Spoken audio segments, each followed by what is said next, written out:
ಎಷ್ಟು ಜನಕ್ಕೆ ಈ ಗಾಡಿ ಡಿಸೈನ್ ಇಷ್ಟ ಆಗಿಲ್ಲ ಗುರು. ಟ್ಯೂಕ್ ಎಲ್ಲ ನಿಮಗೆ ನೋಡೋಕ್ಕೂ ಕಾಂಪ್ಯಾಕ್ಟ್ ಆಗಿದೆ, ಓಡಿಸೋಕ್ಕೂ ನಿಮಗೆ ಕಾಂಪ್ಯಾಕ್ಟ್ ಆಗಿದೆ. ಮೈನರ್ ಥಿಂಗ್ಸ್ ಮ್ಯಾಟರ್ ಆಗುತ್ತೆ. ಟ್ರಾನ್ಸ್ಮಿಷನ್ ಒಳ್ಳೆ ಕಲ್ಲಿದ್ದಂಗಿದೆ, ಪಟ್ ಪಟ್ ಪಟ್ ಅನ್ನ ಶಿಫ್ಟ್ ಮಾಡಬೇಕು. ಸ್ವಲ್ಪ ವಿಯರ್ಡ್ ಆಗಿ ಕಾಣುತ್ತೆ. ಹ್ಯಾಂಡಲ್ ಬಾರ್ ಮೇಲೆ ವೈಬ್ರೇಷನ್ ತರ ಫೀಲ್ ಆಗುತ್ತೆ. ಆ ಸೆಮಿ ಫೇರಿಂಗ್ ಬಿಟ್ಟಿದ್ರೆ ತುಂಬಾ ಚೆನ್ನಾಗಿರ್ತಿತ್ತು ಅಂತ. ಗುರು ನಾ ಇದು ಅಪ್ಗ್ರೇಡ್ ಆಗ್ತೀನಿ ಅಂದ್ರೆ ನಾನು ಹೇಳೋದಿಲ್ಲ, ಬೇಡ.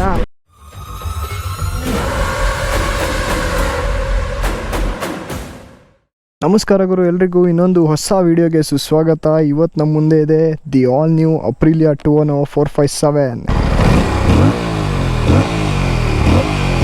ಎಷ್ಟು ಜನಕ್ಕೆ ಈ ಗಾಡಿ ಡಿಸೈನ್ ಇಷ್ಟ ಆಗಿಲ್ಲ ಗುರು. ಬಿಕಾಸ್ 210 ಅಂತ ಹೆಸರು ಕೇಳಿದ ತಕ್ಷಣ ನಿಮ್ಗೆ ತಲೆಗೆ ಬರೋದೇ ಆ ಸೆಮಿ ಫೇಡ್, ಆ ಬಿಕಿನಿ ಫೇರಿಂಗ್ ಡಿಸೈನ್. ಬಟ್ ಈ ಬೈಕಲ್ಲಿ ಆ ಡಿಸೈನ್ ಇಲ್ವೇ ಇಲ್ಲ. ಬಟ್ ಈ ಗಾಡಿನ ಏನಕ್ಕೆ ಸೆಮಿ ಫೇಡ್ ಬಿಡ್ದಲೆ ಅವ್ರು ಬಿಕಿನಿ ಫೇರಿಂಗ್ ಬಿಡ್ದಲೆ ಹೆಡ್ಲೈಟ್ ಡೂ ಮಾತ್ರ ಈ ತರ ಕೊಟ್ಟಿದ್ದಾರೆ ಅಂತ ಹೇಳಿದ್ರೆ, 2006 ಇಂದ 10 ನಲ್ಲಿ 21000 R ಬಂದಿತ್ತು ನೋಡಿ. ಸಿಮಿಲರ್ ಡಿಸೈನ್ ಈ ಗಾಡಿದು.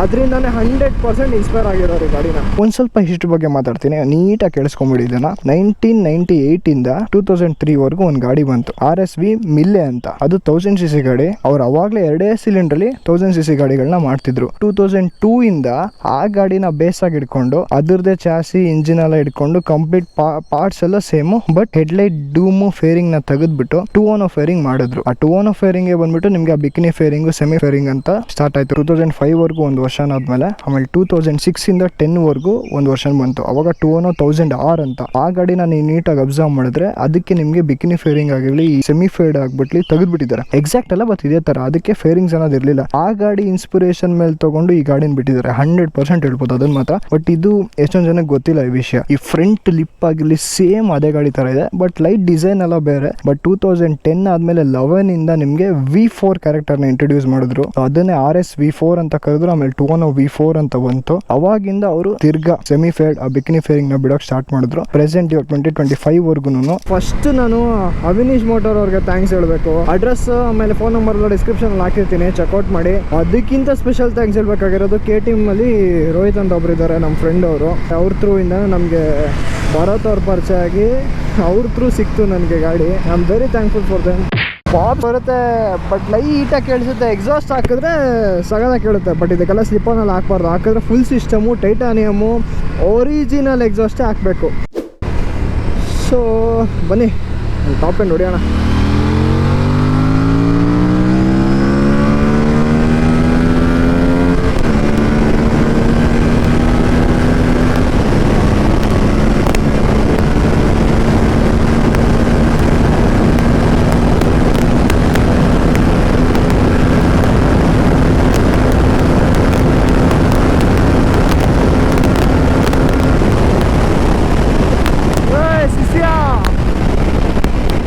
ಹಂಗ ಬರೋದು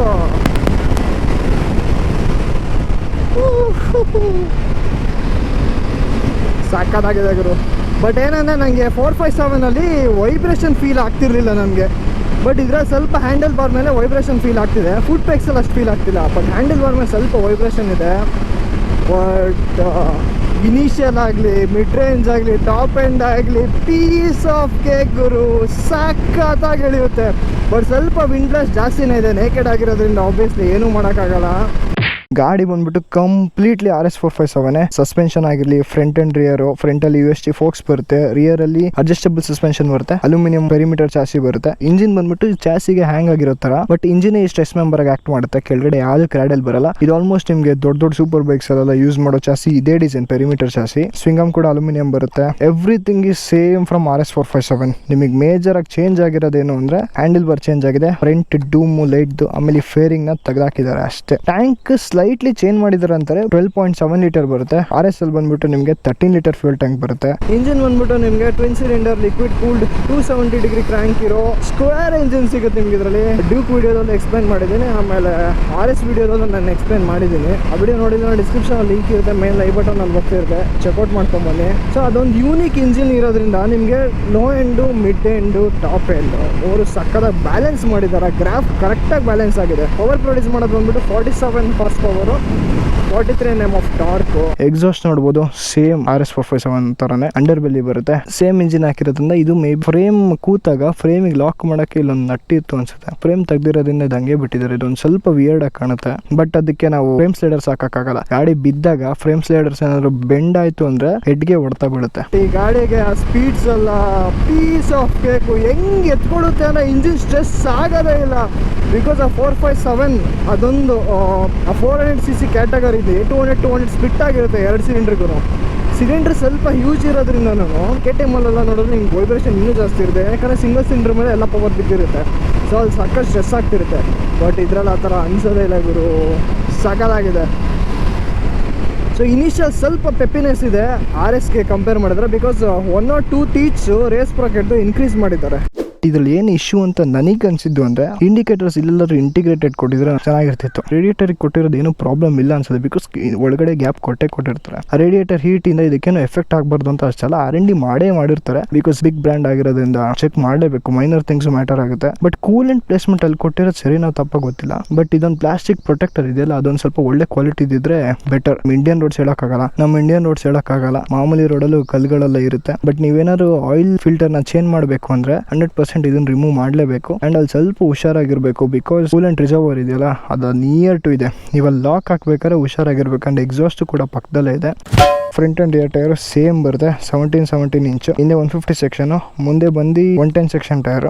ಟ್ರಾನ್ಸ್ಮಿಷನ್ ಒಳ್ಳೆ ಕಲ್ಲಿದ್ದಂಗಿದೆ. ಪಟ್ ಅನ್ನ ಶಿಫ್ಟ್ ಮಾಡಬೇಕು. ಸ್ವಲ್ಪ ಹಾರ್ಡ್ ಇದೆ. ಕ್ವಿಕ್ ಶಿಫ್ಟರ್ ಹಾಕ್ಸಿದ್ರೆ ಸಕಾಲಾಗಿ ಶಿಫ್ಟ್ ಆಗುತ್ತೆ. ಅದೊಂದು ನಾನು ಕೇಳ್ಪಟ್ಟಂಗೆ ಕ್ವಿಕ್ ಶಿಫ್ಟರ್ ಸಕಾಲಾಗಿದೆ ಅಂದರು. ಡ್ಯೂಕೆಲ್ಲ ನಿಮಗೆ ನೋಡೋಕ್ಕೂ ಕಾಂಪ್ಯಾಕ್ಟ್ ಆಗಿದೆ, ಓಡಿಸೋಕ್ಕೂ ನಿಮಗೆ ಕಾಂಪ್ಯಾಕ್ಟ್ ಆಗಿದೆ. ಬಟ್ ಈ ಗಾಡಿ ನಿಮಗೆ ನೋಡೋಕೆ ಕಾಂಪ್ಯಾಕ್ಟ್ ಆಗಿದೆ. ಬಟ್ ಓಡಿಸ್ಬೇಕಾದ್ರೆ ಆ ಟ್ಯಾಂಕ್ ನೋಡಿದ್ರು ಇಷ್ಟು ಅಗಲ ಇದೆ ಲಿಟ್ರಲಿ. ಆ ಟ್ಯಾಂಕ್ ನೀವು ನೋಡಿದಾಗ ಈ ಗಾಡಿ ಫೀಲ್ ಕೂತಾಗ ನೀವು ಯಾವುದೋ ಚಿಕ್ಕ ಗಾಡಿ ಓಡಿಸ್ತಿದ್ದೀರಾ ಅಂತ ನಿಮ್ಗೆ ಅನಿಸೋದೇ ಇಲ್ಲ. ಆ ಗಾಡಿ ಡಿಸೈನ್ ನೋಡಿದ್ರು. ಆ್ಯಂಡ್ ಇವನ್ ಇಲ್ಲಿ ಟೈಸ್ ಇದೆಯಲ್ಲ ಪ್ರಾಪರಾಗಿ ಲಾಕ್ ಆಗಿದೆ ಕಾಲು ನಮ್ಮದು ಟ್ಯಾಂಕಿಗೆ. ಕರೆಕ್ಟಾಗಿ ಬೈಕರ್ಸಿಗೆ ಒಂದು ಕಲಿಬೇಕಾಗಿರೋ ಸ್ಕಿಲ್ ಅಂದರೆ ನಾವು ಹ್ಯಾಂಡಲ್ ಬಾರಲ್ಲಿ ಹಿಂಗೆ ಆಟ ಆಡೋದಕ್ಕಿಂತ ಹಿಪ್ಪಲ್ಲಿ ನಾವು ಆಟ ಆಡಬೇಕು. ಸೊ ಟ್ಯಾಂಕಿಗೆ ನಾವು ಕಾಲನ್ನ ಲಾಕ್ ಮಾಡ್ಕೊಂಡು ಹಿಂಗೆ ಆಟ ಆಡಿದ್ರೆ ಒಳ್ಳೆ ಕಂಟ್ರೋಲ್ ಸಿಗುತ್ತೆ ನಿಮಗೆ. ಅದು ಇನ್ನೂ ಈಸಿಯಾಗಿ ಮಾಡ್ಬೋದು ಈ ಗಾಡೀಲಿ.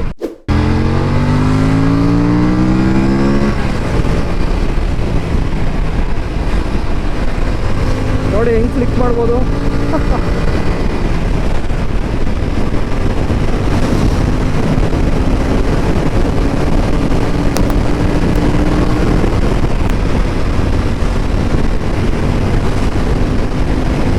ಸಾಕಾದಾಗ ಆಟ ಆಡ್ಬೋದು ಗುರು.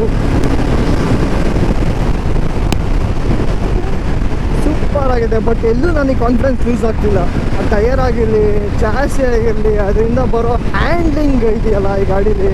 ಗಾಡಿ ಸಿಟಿ ಒಳಗಡೆ ಓಡ್ಸೋಕೆ ಮಾತ್ರ ಸಖತ್ತಾಗಿದೆ ಗುರು. ಫ್ಲಿಕ್ ಮಾಡೋಕ್ಕೆ all thanks to Aprilia engineering ಆಮೇಲೆ R&D ಟೀಮ್ಗೆ. ಏನಕ್ಕಂದ್ರೆ ಚಾಸಿ ಗುರು ಸೂಪರ್ ಬೈಕಲ್ಲಿ ಬರುತ್ತಲ್ಲ ಅಲ್ಯೂಮಿನಿಯಂ ಪೆರಿಮೀಟರ್ ಚಾಸಿ, ಆ ಚಾಸಿ ಹಾಕಿದ್ದಾರೆ ಇದರಲ್ಲಿ. ಇಂಜಿನ ನಿಮ್ಗೆ ಇದ್ರಲ್ಲಿ ಸ್ಟ್ರೆಸ್ ಮೆಂಬರಾಗಿ ಆ್ಯಕ್ಟ್ ಮಾಡೋದು. ಆಲ್ಮೋಸ್ಟ್ ಈ ದುಕಾಟಿ ಥರ ಅಲ್ಲ. ಸ್ಕೂಟರ್ ನನ್ನ ಅಪ್ರಿಲಿಯಾ SR 160 ಕೇಳೋಂಗಿಲ್ಲ. ಹ್ಯಾಂಡ್ಲಿಂಗ್ ಅಷ್ಟು ಚೆನ್ನಾಗಿದೆ ಸ್ಕೂಟರ್ಗಳಲ್ಲಿ. ಇನ್ನು ಬೈಕ್ಸಲ್ಲಿ ಕೇಳಬೇಕಾ? TFT ವಿಷಯಕ್ಕೆ ಬಂದರೆ ನಿಮಗೆ ಸೇಮ್ ಆಸ್ 457 ಅದರಲ್ಲಿರೋ TFTನೇ ಬರುತ್ತೆ. 3 ಮೋಡ್ಸ್ ಬರುತ್ತೆ, ಸ್ಪೋರ್ಟ್, ಈಕೋ ಆ್ಯಂಡ್ ರೈನ್. ನಾನು ಅಬ್ಸರ್ವ್ ಮಾಡ್ದಂಗೆ ಥ್ರಾಟಲ್ ರೆಸ್ಪಾನ್ಸ್ ಸ್ವಲ್ಪ ಚೇಂಜ್ ಆಗುತ್ತೆ. ಇದ್ರಲ್ಲಿ ಶಾರ್ಪ್ ಆಗಿ ಬರುತ್ತೆ. ಈಕೋನಲ್ಲಿ ಸ್ವಲ್ಪ ಲೀನಿಯರು, ರೈನ್ ಐಗೆ ಸೀನು ಸ್ವಲ್ಪ ಲೀನಿಯರ್. ಮೇಜರ್ ಆಗಿ ಎಲೆಕ್ಟ್ರಾನಿಕ್ಸ್ ಅಂತ ಅಂದ್ರೆ ನಿಮಗೆ KTM ಅಷ್ಟೆಲ್ಲ ಎಲೆಕ್ಟ್ರಾನಿಕ್ಸ್ ಬರಲ್ಲ ಇದರಲ್ಲಿ. ಇಟ್ಸ್ ಆಲ್ಮೋಸ್ಟ್ ಸಿಂಪಲ್ ಮೆಷಿನ್ ಅಂತ ಹೇಳ್ಬೋದು. Because ABS, traction control, quick shifter ಎಲ್ಲ ಬಂದ್ಬಿಟ್ಟು ಆಪ್ಷನ್ ಆಗಿ ತಗೋಬೇಕು. ಬಟ್ ಡ್ಯೂಕಲ್ಲೆಲ್ಲ ಬಂದರೆ ನಿಮ್ಗೆ ಸ್ಟಾಕಲ್ಲೇ ಬರುತ್ತೆ. ಆಪ್ಷನ್ ಬಂದು ನಿಮ್ಗೆ ಒಂದು 20,000 ಆಗುತ್ತೆ ಕ್ವಿಕ್ ಶಿಫ್ಟರ್ಗೆ. ಹೆಂಗೆ ಆಟ ಆಡ್ಬೋದು ಅಂದರೆ ಟೈರ್ಸು ಅಷ್ಟೇ. ಈಗ ಸ್ಟಾಕಲ್ಲಿ ನಿಮಗೆ ಯೂರೋದ್ರಿಂದ TVS ಟೈರ್ಸ್ ಬರುತ್ತೆ. ಅಪ್ರಿಲಿಯಾ ಜೊತೆ ಕೊಲ್ಯಾಬ್ ಆಗಿರೋದು. ಏನು ಕಾನ್ಫಿಡೆನ್ಸ್ ಕೊಡುತ್ತೆ ಗೊತ್ತಾ? ಡ್ರಾಬ್ಯಾಕ್ ಏನು ಅಂದರೆ ಗಾಡಿ ಕಾಸ್ಟ್ ಹೆಂಗೋ ತೊಗೊಂಡ್ಬಿಟ್ರೆ ಸರ್ವಿಸು ಸ್ಪೇರ್ಸು ಸ್ವಲ್ಪ ಕಾಸ್ಟ್ಲಿ ಇದೆ ಗಾಡಿದು. ಸರ್ವಿಸು ನಿಮಗೆ ಜನರಲ್ ಸರ್ವಿಸ್ ಅಂದರೆ ನಿಮ್ಗೆ 5,000 ಹತ್ರ ಬರುತ್ತೆ. ಪೇಡ್ ಸರ್ವಿಸ್ ಅಂದರೆ ಒಂದು 8,000 ಹತ್ರ ಹೋಗ್ಬಿಡುತ್ತೆ ನಿಮಗೆ. ಆಲ್ಮೋಸ್ಟ್ ನಿಮ್ಗೊಂದು ಬಿಗ್ ಬೈಕ್ ಆಚೆ ಈಚೆನೇ ಬಂದ್ಬಿಡುತ್ತೆ. ಸ್ಪೇರ್ಸ್ ಅಂತೂ ಸ್ವಲ್ಪ ಕಾಸ್ಟ್ ಇದೆ. ಕ್ವಿಕ್ ಶಿಫ್ಟರೆಲ್ಲ ಮುಂಚೆ 28 ಇತ್ತು, ಇವಾಗ ಒಂದು 25 ಒಳಗಡೆ ಮಾಡಿದ್ದಾರೆ ಅನಿಸುತ್ತೆ. ರಿಡಕ್ಷನ್ ಆಗಿದೆ ಪ್ರೈಸು. ಹಿಂದೆ ಸೀಟ್ ಕೌಲು ಬರುತ್ತೆ. ಈ ಗಾಡಿಗೆ ಆಕ್ಸೆಸರೀಸ್ ತುಂಬ ಕಮ್ಮಿ ಬರೋದು RS ಕಂಪೇರ್ ಮಾಡಿದ್ರೆ. ಕ್ಲಾಸಲ್ಲಿ ಈ ಗಾಡಿನ ಬೀಟ್ ಮಾಡುವಂಥದ್ದು ಯಾವುದೂ ಇಲ್ಲ. ಬೇರೆ ಯಾವ ಬೈಕು ಇಲ್ಲವೇ ಇಲ್ಲ. ಡ್ಯೂಕ್ ಅನ್ನೋದೊಂದಿತ್ತು, ಹೂಲಿಗೇನು ಇದು ಅದನ್ನೆಲ್ಲ ಮೀರಿಸ್ತೀನಿ ಅಂತ ಬಂದಿದೆ ಇಂಡಿಯನ್ ಮಾರ್ಕೆಟ್ಗೆ. ಪವರ್ ಡೆಲಿವರಿ ಇನ್ಸೆನ್ ಗುರು. ನೀವೇನಾದರೂ 200cc ಇಂದ ಗುರು ನಾನು ಇದು ಅಪ್ಗ್ರೇಡ್ ಆಗ್ತೀನಿ ಅಂದರೆ ನಾನು ಹೇಳೋದು ನೋ, ಬೇಡ. RS ಇದು ಎರಡೂ ಬೇಡ ಅಂತಲೇ ಹೇಳೋದು. ಬಿಕಾಸ್ ಇವನ್ ಡ್ಯೂಕು ತೊಗೊಳಕ್ಕಾಗಲ್ಲ ನೀವು. ನಾನು ಡ್ಯೂಕ್ ವೀಡಿಯೋದಲ್ಲಿ ಹೇಳ್ದಾಗೆ ಡ್ಯೂಕು ಆಗಲ್ಲ. ನೀವು ಒಂಚೂರು ಒಂದು 300cc CB 300R ಇದೆಯಲ್ಲ, CB 300F ಅಂಥ ಗಾಡೀಲಿ ಪಳಗ್ರಿ ಸ್ವಲ್ಪ. ಈ ಗಾಡೀಲಂತೂ ನಿಮಗೆ ಮೆಂಟಲ್ ಪವರ್ಗಳು ಗುರು ಇರೋದು. ಕೆಲವೊಂದ್ಸತಿ ಕಂಟ್ರೋಲ್ ಮಾಡೋಕ್ಕಾಗಲ್ಲ. ನೀವು ಟೋಟಲ್ ಓಪನ್ ಆಗಿ ಕೊಟ್ಟರೆ ಜೋಶಲ್ಲಿ ಕೈ ಎತ್ಬಿಡ್ತೀರ ಗಾಡಿಯಿಂದ ಹಿಂದೆ ದಬಾಕೊಂಡ್ಬಿಡ್ತೀರ, ಅಂಥ ಪವರ್ ಇದೆ ಈ ಗಾಡೀಲಿ.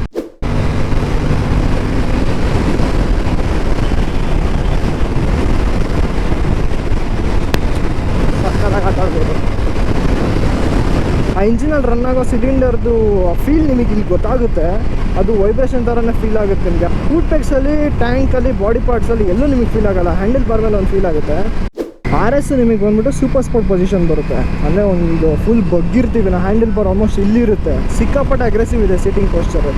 ಅದು ನಿಮಗೆ wrist pain, back pain, shoulder pain ಎಲ್ಲ ಬರುತ್ತೆ ಅದರಲ್ಲಿ. ಬಟ್ ಆ ಗಾಡೀಲೂ ಟೂರಿಂಗ್ ಮಾಡ್ತಾರೆ.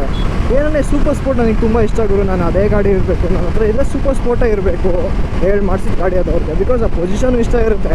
ಏನೇ ಪೈನ್ ಬಂದ್ರೂ ಅವ್ರಿಗೆ ಗೊತ್ತಿರುತ್ತೆ ಔಟ್ಕಮ್ಸ್. ಸೊ ಈ ಥರ ಪೈನ್ ಬಂದರೂ ಇಟ್ಸ್ ಓಕೆ, ಅಲ್ಲಿ ಮ್ಯಾನೇಜ್ ಅಂತ ಇರೋರು ಆ ಗಾಡಿ ತೊಗೋಬೋದು. ನಿಮಗೆ ಅದೇ ಮೆಂಟಲ್ ಪವರ್ ಬೇಕು ಬಟ್ ನನಗೆ ಕಂಫರ್ಟ್ ಇರಬೇಕು ಸ್ವಲ್ಪ ಅಂದರೆ ಈ ಗಾಡಿ ತೊಗೋಬೋದು ಗುರು. ಸಖತ್ತಾಗಿದೆ ಈ ಗಾಡಿ ಮಾತ್ರ. ಲೈಕ್ ಏನೋ ಪೆಪ್ಪಿನೆಸ್ ಇದೆಯಲ್ಲ, 6 ಗೇರಲ್ಲಿ ನೋಡಿ ಹೆಂಗೆ ಎತ್ಕೊಡುತ್ತೆ. ಬಟ್ ಎಷ್ಟೊಂದು ಜನ ಇವಾಗ ಅಂತಿದ್ದೀರ ಆಲ್ರೆಡಿ ಇವಾಗ ಇಂಜಿನಲ್ಲಿ ಸ್ವಲ್ಪ ಇಶ್ಯೂಸ್ ಬರ್ತಿದೆ, ಅದನ್ನು ರೆಕ್ಟಿಫೈ ಮಾಡ್ತಿಲ್ಲ ಅಪ್ರಿಲಿಯಾದವರು. ಇಂಜಿನಲ್ಲಿ ಪ್ರಾಬ್ಲಮ್ ಇದೆ, ವೈಟ್ ಸ್ಮೋಕ್ಸ್ ಬರ್ತಿದೆ ಇಂಜಿನಿಂದ ಅಂತ ಹೇಳೋಕ್ಕಾಗಲ್ಲ. ಅದು ಇನ್ನೂ ಇವಾಗ ಸ್ಟಾರ್ಟ್ ಆಗಿರೋ ಪ್ರಾಬ್ಲಮ್ ಇದು, ಇವಾಗ ಆಚೆ ಬರ್ತಿರೋ ಪ್ರಾಬ್ಲಮ್ಮು. ಪ್ರಾಪರಾಗಿ ಅದು ಪ್ರಾಬ್ಲಮ್ ಏನು ಅಂತ ಡೀಲರ್ಸಿಂದ ಗೊತ್ತಾಗೋವರೆಗೂ ನಾವು ಏನು ಹೇಳೋಕ್ಕಾಗಲ್ಲ. ಅದು ಏನಕ್ಕೆ ಆಗ್ತಿದೆ, ಹೆಂಗಾಗ್ತಿದೆ ಅಂತ. ಇನ್ನು ಸ್ವಲ್ಪ ತಲೆ ಕೆಡ್ಸ್ಕೊಳಂಗಿದ್ರೆ ಒಂಚೂರು ಹೋಪ್ಸ್ ಕೊಟ್ಟರೆ ಅಪ್ರಿಲಿಯಾ ಡೀಲರ್ಸು, ನಾವು ಇದೇ ಸಹ ಮಾಡ್ಕೊಡ್ತೀವಿ, ಮುಂದಿಟ್ಕೊಂಡು ನೋಡ್ಕೊಡ್ತೀವಿ. ಕಸ್ಟಮರ್ಸ್ಗೂ ಒಂಚೂರು ತಲೆನೋ ಕಮ್ಮಿ ಆಗುತ್ತೆ, ಇದ್ದಾರೆ ನೋಡ್ಕೊಡ್ತಾರೆ ಅನ್ನೋ ಒಂದು ಹೋಪ್ಸ್ ಬಿಲ್ಡ್ ಆಗುತ್ತೆ. ಬಟ್ ಅವ್ರು ಇದ್ರ ಬಗ್ಗೆ ಒಂಚೂರು ತಲೆ ಕೆಡಿಸ್ಕೊಂಡ್ರೆ ಏನಾಗ್ತದೆ ಏನು ಅಂತ ರೆಕ್ಟಿಫೈ ಮಾಡಿದ್ರೆ ಬ್ರ್ಯಾಂಡ್ ವ್ಯಾಲ್ಯೂ ನಮಗೆ ಉಳಿಸ್ಕೋಬೋದು ಅವರು. ಬಿಕಾಸ್ ಈ ಕ್ಯಾಟಗರಿ, ಈ ಬೈಕು ಸೆಗ್ಮೆಂಟ್ಗೆ ಹೊಸದು. ಮುಂಚೆ ಎಲ್ಲೂ ಈ ಗಾಡಿನ ಈ ಸೆಗ್ಮೆಂಟ್ ಕ್ಯಾಟಗರಿ ಗಾಡಿ ಇಂಡಿಯಾ ಎಕ್ಸ್ಪೀರಿಯೆನ್ಸೇ ಮಾಡಿಲ್ಲ. ಇದ್ದಿದ್ದೇ 390 400 ಸೆಗ್ಮೆಂಟು, ಅದಾದಮೇಲೆ ಇದ್ದಿದ್ದೆ 600 ಸೆಗ್ಮೆಂಟ್ಗಳು. ಈ ಮಿಡ್ 500 ಸಬ್ ಸೆಗ್ಮೆಂಟೆಲ್ಲ ಕವಾಸಾಕಿ 500 ಇತ್ತು. ಅದು ಸಿಕ್ಕಾಪಟ್ಟೆ ಪ್ರೈಸ್ ಆಗಿತ್ತು ಗಾಡಿ. ಯಾರು ಜನ ಎಕ್ಸ್ಪೀರಿಯೆನ್ಸೇ ಮಾಡಿಲ್ಲ. ಇವಾಗ ಈಸಿಲಿ ಎಲ್ಲರಿಗೂ ಕೈಗೆ ಸಿಗ್ತಿರೋ ಗಾಡಿ ಅಂದರೆ ಇದು. ಸ್ವಲ್ಪ ಕಾಸ್ಟ್ ಆಗಿದ್ರು ಕೈಗೆ ಸಿಗ್ತಿರೋ ಗಾಡಿ ಇದು. ಸೊ ಆ ಮಾರ್ಕೆಟ್ನ ಲೀಡಲ್ಲೇ ಉಳಿಸ್ಕೋಬೇಕು ಅಂದರೆ ಸ್ವಲ್ಪ ಅಪ್ರಿಲಿಯಾದವ್ರು ತಲೆ ಕೆಡಿಸ್ಕೋಬೇಕು. ಏನೇ ಫೀಡ್ಬ್ಯಾಕ್ ಇದ್ರೂ ಕಸ್ಟಮರ್ಸಿಂದ ಅದನ್ನು ಸಾರ್ಟ್ ಔಟ್ ಮಾಡಬೇಕು. ಮೈನರ್ ಗ್ಲಿಚಸ್ಸು, ಪ್ರಾಬ್ಲಮ್ಸು ಇದೇ ಇರುತ್ತೆ ಎಲ್ಲ ಗಾಡಿಲೂ. ನ್ಯೂ ಟು ಮಾರ್ಕೆಟ್ ಆಗಿರೋದ್ರಿಂದ ಒಂದು 2 to 3 years ಫ್ಲಾಸ್ ಇರುತ್ತೆ ಗುರು. ಕಂಪ್ಲೀಟಾಗಿ ಸಾರ್ಟ್ ಔಟ್ ಆಗಿಬಿಟ್ಟು ನೆಕ್ಸ್ಟ್ ಅಪ್ಗ್ರೇಡ್ ಬರೋವರೆಗೂ. ಎಷ್ಟೊಂದು ಜನ ಸೌಂಡ್ಗೆ ಫೇದಾಗಿದ್ದಾರೆ. 270 ಡಿಗ್ರಿ ಕ್ರ್ಯಾಂಕಲ್ಲ ರಂಬಲ್ನೆಸ್ ಸೌಂಡ್ ಬರುತ್ತಲ್ಲ, ಮೆಂಟಲ್. ಡಿಸೈನ್ ನಿಮ್ಗೆ ಇಷ್ಟ ಆಗಿಲ್ಲ ಅಂತ ಹೇಳಿದ್ರೆ ಪರ್ಸನಲ್ ಒಪಿನಿಯನ್, ಅದು ಏನೂ ಮಾಡೋಕ್ಕಾಗಲ್ಲ. ಬಟ್ ನನಗೆ ಸಿಕ್ಕಾಪಟ್ಟೆ ಇಷ್ಟ ಡಿಸೈನು, ಸೂಪರ್ ಆಗಿದೆ. RS ಅಷ್ಟೇ ವೆಯ್ಟ್ ಬರುತ್ತೆ, ಬಟ್ ನಿಮ್ಗೆ ಓಡಿಸ್ಬೇಕಾದ್ರೆ ಫೀಲೇ ಆಗೋಲ್ಲ. ಸಿಕ್ಕಾಪಟ್ಟೆ ಲೈಟ್ ವೆಯ್ಟ್ ಅನ್ಸುತ್ತೆ ಗಾಡಿ. ನನ್ನ ಪಾಯಿಂಟ್ ಆಫ್ ವ್ಯೂಯಿಂದ ನಾನು ಏನೇನು ಬೇಕೋ ಅದನ್ನು ಹೇಳಿದ್ದೀನಿ. ಆ್ಯಂಡ್ ಇದರಲ್ಲಿ 2 ಕಲರ್ ಬರುತ್ತೆ, ಒಂದು ವೈಟು, ಇನ್ನೊಂದು ಇದು ಪಿರಾನಾ ರೆಡ್ ಅಂತ. ನನಗೆ ಈ ಗಾಡಿ ಸಖತ್ತಾಗಿ ಅನ್ನಿಸ್ತಿದ್ರು. ಆ ವೈಟ್ಗಿಂತ ಈ ಕಲರ್ ಸ್ವಲ್ಪ ಐ ಗ್ರಾಬಿಂಗ್ ಆಗಿದೆ. ಈ ಡಿಸೈನ್ ಹೆಂಗೆ ಅಂದರೆ RS ಅಷ್ಟು ಹೆಡ್ ಟರ್ನರ್ ಇಲ್ಲ ಇದು. RS ಮಾತ್ರ ರೋಡಲ್ಲಿ ಹೋದವರೆಲ್ಲ ತಿರುಗಿ ನೋಡ್ತಾರೆ, ಅಷ್ಟು ಬ್ಯೂಟಿಫುಲ್ ಆಗಿದೆ ಡಿಸೈನ್ ಅದು. ಬಟ್ ಪರ್ಸ್ನಲ್ ಆಗಿ ಕೆಲವ್ರಿಗೆ ತುಂಬ ಇಷ್ಟ ಆಗುತ್ತೆ ಡಿಸೈನ್. ನೀವೇನೇ ಕಾಂಟ್ಯಾಕ್ಟ್ ಮಾಡಬೇಕಂದ್ರೂ ಅವಿನೀಶ್ ಮೋಟರ್ಸಲ್ಲಿ ಭರತ್ ಅಂತ ಇರ್ತಾರೆ. ಕಾಂಟ್ಯಾಕ್ಟ್ ನಂಬರು, ಶೋರೂಮ್ ಡೀಟೇಲ್ಸ್ ಎಲ್ಲ ಡಿಸ್ಕ್ರಿಪ್ಷನಲ್ಲಿ ಕೊಟ್ಟಿರ್ತೀನಿ, ಚೆಕ್ಔಟ್ ಮಾಡ್ಕೊಂಬಿಡಿ. ಸರಿ ಗೆಳೆಯರೆ, ಮುಂದಿನ ವೀಡಿಯೋದಲ್ಲಿ ಸಿಗೋಣ. ಈ ವ್ಲಾಗ್ ಇಷ್ಟ ಆಯಿತು ಅಂತ ಅಂದ್ಕೊಂಡಿದ್ದೀನಿ. ಮುಂದೆ ಇನ್ನೊಂದು ಯಾವ್ದಾದ್ರು ಚೆನ್ನಾಗಿರೋ ಗಾಡಿ ಜೊತೆ ಸಿಗೋಣ. Tata and bye bye.